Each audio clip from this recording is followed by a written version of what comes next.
ரொம்பவும் சூப்பரான ஒரு மலையாள திரைப்படமான மியாவ் அப்படிங்கிற திரைப்படம் எப்படி இருக்கு அப்படிங்கிறத அந்த வெளில பார்க்க போறோம். இப்போ இந்த படம் வந்து தமிழ் டப்பிங்கோட வெளிவந்திருக்கு. அண்ட் இந்த படத்துல வந்து நம்ம ஷோபின் அண்ட் மம்தா மோகன்தாஸும் வந்து லீட் பண்ணியிருக்காங்க. இது ஒரு பக்காவான ஒரு ஃபேமிலி என்டர்டெய்னருங்க. அண்ட் படத்தோட கதையுமே ரொம்ப சிம்பிளான ஒரு கதை தான். ஆனால் எக்ஸிகியூஷன் வைஸ் வந்து பார்த்தீங்கன்னா காமெடி நிறைய இடங்கள்ல நல்லா ஒர்க் அவுட் பண்ணி கொடுத்துருப்பாங்க. ஸோ கதைன்னு எடுத்துக்கிட்டோம் அப்படின்னா நம்ம ஷோபின் வந்து துபாயில் வந்து ஒரு மார்க்கெட், அதாவது சூப்பர் மார்க்கெட் வச்சு நடத்திட்டு இருக்காரு. இவருக்கு மொத்தம் 3 பசங்க. மனைவி வந்து பார்த்தீங்கன்னா இப்போ விட்டுட்டு தனியா இருக்கிறாங்க. இவங்க 2 பேருக்குள்ள ஒரு சின்ன சண்டை தான் வந்து பார்த்தீங்கன்னா பிரிஞ்சிருப்பாங்க. பட் இந்த சிச்சுவேஷன்ல நம்ம ஷௌபின் வந்து இந்த 3 பசங்களை எப்படி வந்து பார்த்தீங்கன்னா வளர்க்குறது அப்படிங்கிறதுல ரொம்ப ஸ்ட்ரகிள் பண்ணிட்டு இருப்பாரு. மேலும் நம்ம ஷௌபின் வந்து இந்த படத்துல ரொம்பவும் கோவக்காரருங்க. ஸோ இந்த கோவத்தை கண்ட்ரோல் பண்ணதுக்கு யோகா, மெடிடேஷன் சொல்லி என்னெல்லாமோ ட்ரை பண்ணிட்டாரு. ஆனா அவரோட கோவத்தை கண்ட்ரோல் பண்ணவே முடியல.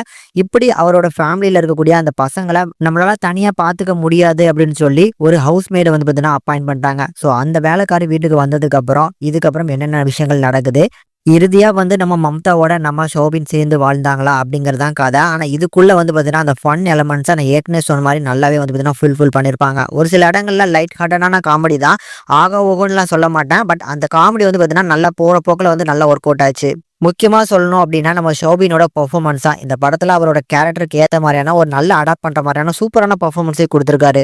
மம்தாவோட கேரக்டருமே நல்லா சூப்பரா எழுதியிருந்தாங்க. அவங்களுமே ஒரு சூப்பரான பெர்ஃபார்மன்ஸ். மம்தாவோட கேரக்டரை பொறுத்தளவுக்கு நம்ம ஹீரோவோட இருக்கக்கூடிய அந்த கெமிஸ்ட்ரிலாம் நல்லா இருக்கும். ஹீரோவை பொறுத்தளவுக்கு ஒரு கெமிஸ்ட்ரி இல்லாத ஆள். அதாவது இந்த லவ்வை பத்திலாம் வந்து பார்த்தீங்கன்னா பெருசா இன்ட்ரெஸ்ட் இல்லாம, ஸோ கல்யாணம் பண்ணதுக்கு அப்புறம் பெருசா வந்து இந்த கோவத்துல இருந்தனால நம்ம ஹீரோயின் எந்த அளவுக்கு அவங்க மேல காதல் வச்சிருக்காங்க அப்படிங்கிறது தெரியாம இருப்பாங்க.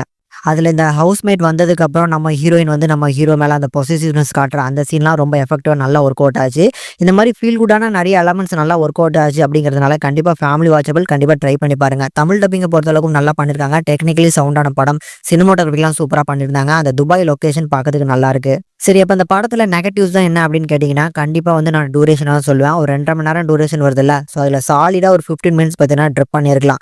ஏன்னா நிறைய தேவையில்லாத காட்சிகளும் இந்த படத்தில் எக்கச்சக்கமாக இருக்குது. அதனால இருந்தாலும் அந்த படம் ஓவராலாக பார்க்கும்போது ஒரு ஒன் டைம் வாட்சபிள் மூவி. கண்டிப்பாக ட்ரை பண்ணி பார்க்கணும்னு நினைக்கிறவங்க கண்டிப்பாக ட்ரை பண்ணி பாருங்க.